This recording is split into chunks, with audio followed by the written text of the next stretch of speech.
Hey garden friends, welcome back to my channel. I figured I'd just jump on here and do a short video about winter sowing. So this is a method of seed starting that I'm trying out this year, and I figured I'd just go ahead and show you guys my setup, the methods that I'm using, and kind of just do an overall little quick, maybe not necessarily tutorial, but just a review of what I've been doing and what I'm trying out this year, and maybe it can give you guys some ideas of what you guys can do. So we live in a super small house, so I am going to start some seeds inside, but not a whole heck of a lot. So the majority of the seeds that I purchased actually in my seed haul video, the majority of those seeds I'm actually going to try to get out either direct seed or winter sow.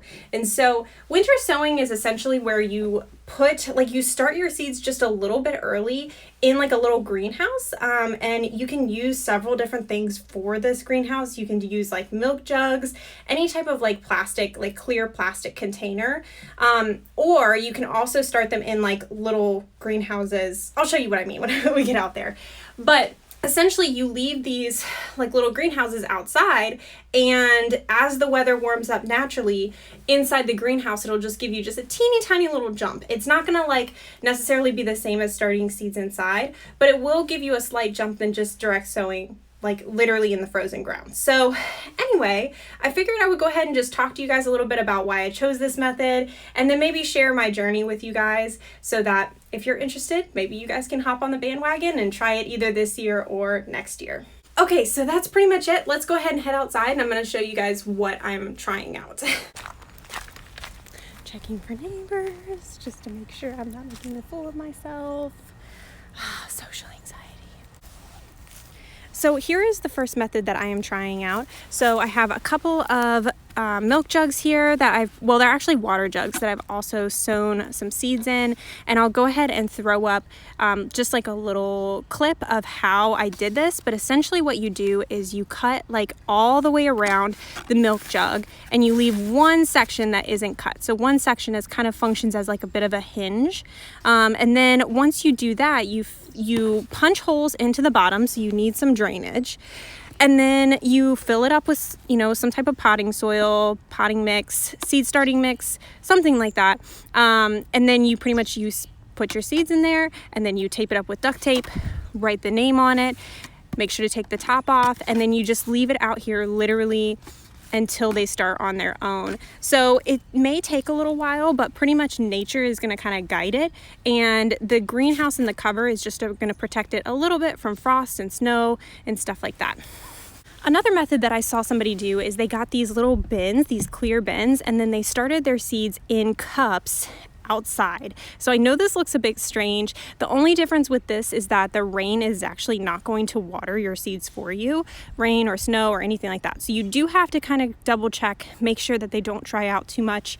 But essentially you start these seeds in little greenhouses, and they just sit out here pretty much until weather warms up enough for them to germinate. And for each plant, that's going to be a little bit different, but pretty much they'll start when they start, and you'll get a couple of good weeks jump on when they normally would germinate in the ground. So pretty much the reasons that you would try winter sowing, there's a couple of reasons that you could try it.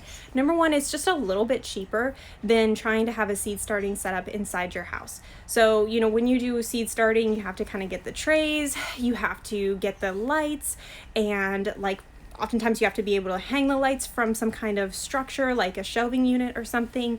And if you don't have all of those things to start off with, it can be a little bit pricey.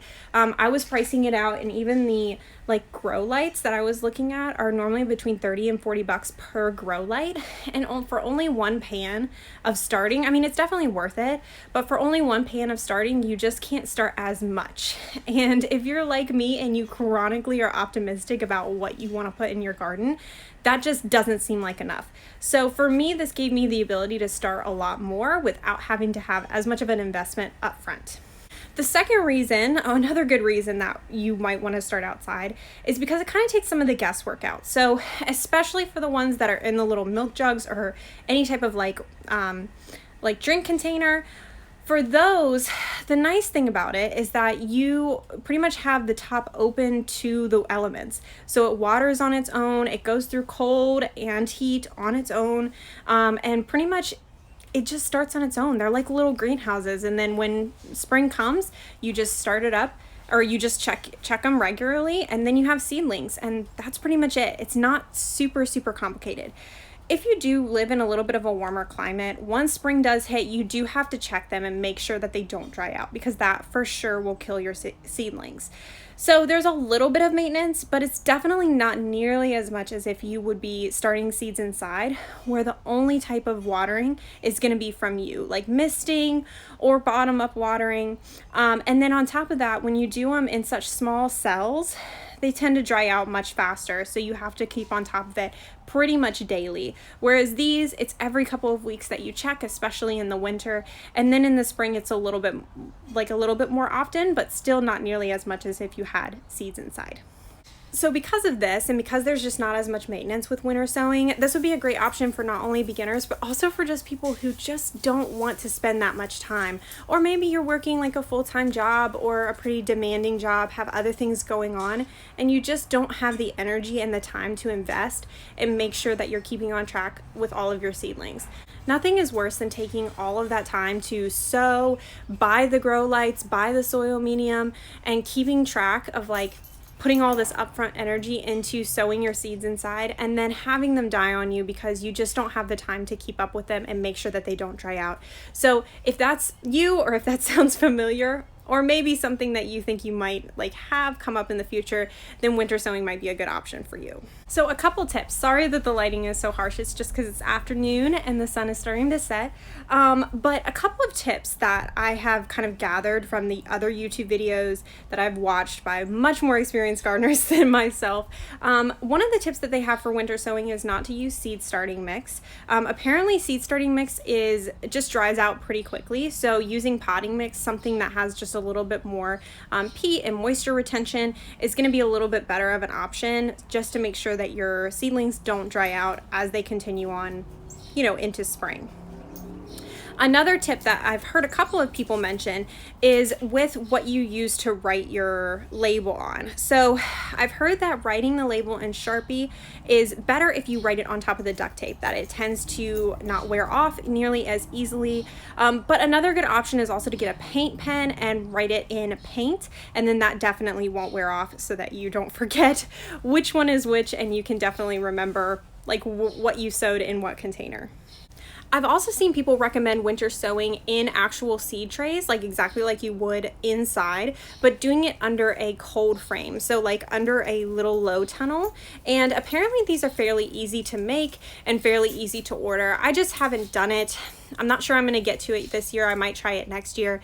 But I do have a lady who did a really great, I'm trying to remember what her tag is. I don't remember what her name is, but I'll go ahead and link her video in the description. Then I'll also put it here, card the video, so that you guys can check it out. But she did a really good overview of winter sowing and how to do it. And she talked about the Lowe tunnel in that video and how to make them. So I'll go ahead and card that here. If you are interested in that, you will have a lot more space and you won't have nearly as much maintenance. And obviously you won't have to break apart the seedlings that you would maybe in a larger area. So if you have plants inside some kind of container, inside some kind of pot, I have seen people also do winter sowing by putting a plastic cover. I've seen people use like water trays for like indoor plants and put them on top, and essentially kind of creating that greenhouse effect with a pot as well. So that's a great option if you already have these and you want to start some seeds kind of outside, but it's like no transplant. So it's definitely a lot easier to do it this way, because then you could just continue to grow them in the pot throughout the season.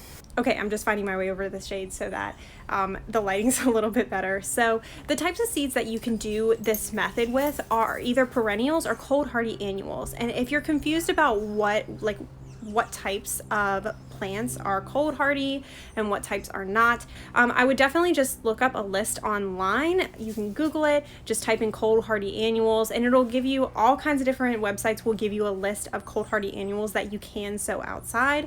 A lot of times some seed packets will also list whether they're cold hardy or not, but pretty much all perennials are able to be sown outside with this method, just simply because obviously they survive throughout the winter anyway. So it shouldn't harm them or harm the seeds at all.